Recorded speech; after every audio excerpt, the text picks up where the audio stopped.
This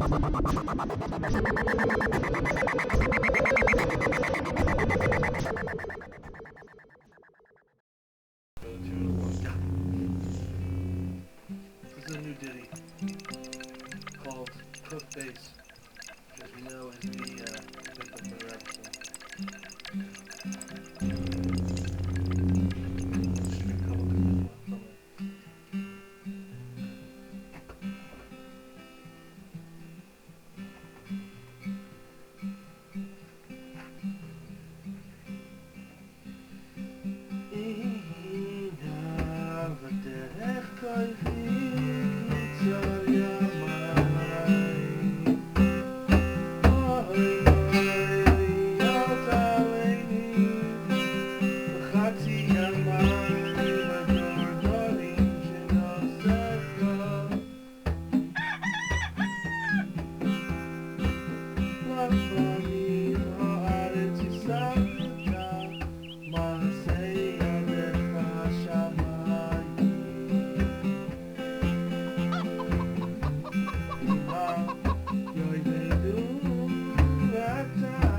Welcome to Dubrovno. You know, Yankala, for a small town, we have Jews, but a great and mighty Kavanah in our little community. For example, the old Porish. Remember when he was just a little boy? Five-ish Hennick. Five-ish Hennick, he's a beautiful boy. He says all the psalms every day with his eyes closed. Don't we all want to sing along with him? Yes, Rabbi. He's a very God-fearing lad. He's a Halak Elikai Mumal Mamish. Oi. Moshe Zundel the Rabbi. I love you, Shaman. I do not wish to think how much more complicated my life would be if it wasn't. Rabbi Shalom.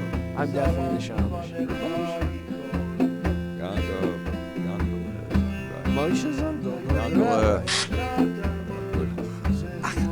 Rabbi. I am the Shamish. My job is in the shul is to sweep up after Fabrangin and to make sure that everyone is accounted for and everyone is the daven and to make sure everyone knows what page we're on. I say page 62 in the Art Scroll Siddur. And everyone flips to page 62 and they see Shema Yisrael and they say Kodesh, Kodesh, Kodesh. And at the end of davening I say, good morning, today is Kapitel Achar, Kuf Beis. The Rebbe's Kapitel Kuf Beis.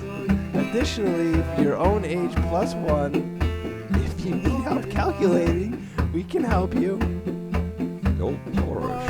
Remember when he was just a little boy?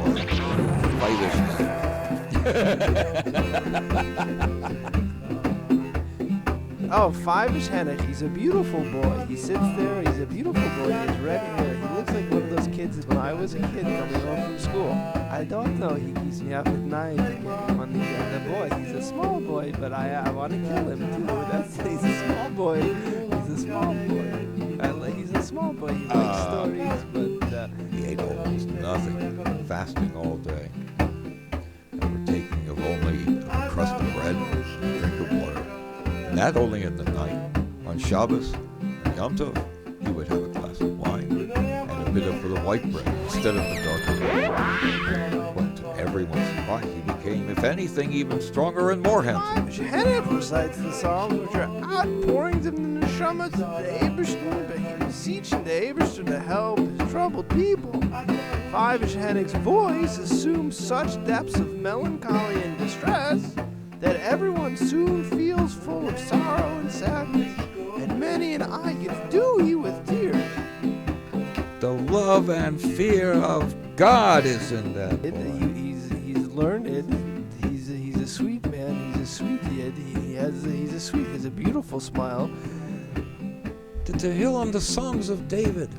This is every emotion. This is every human condition set to music, put in the words of David.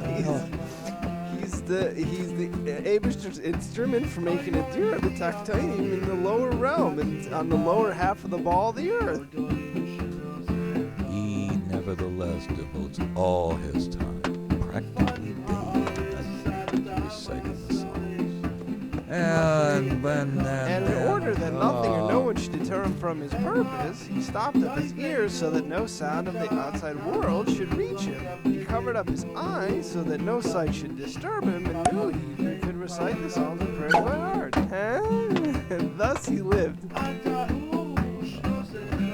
It was not at all surprising. He's a Yiddish in the Shama in the Guf Gashmi.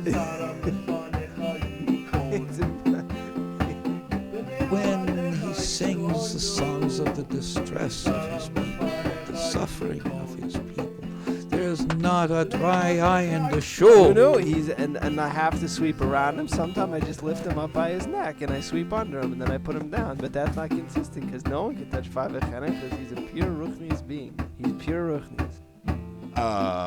Oi. No sound of the outside world should reach him. The shul of Favich Henech, the old hermit. He's a Yiddish neshama guf. And it was not long before a certain Polish nobleman who owned a nearby estate here, who was, of course, an anti-Semite and of a very evil way. This is hot. Squire, the squire is an evil guy who should die, and when Mashiach comes, he will. Until then, he exists so that we can mavatal his klipa by just completely ignoring his existence. Here's something we're gonna get.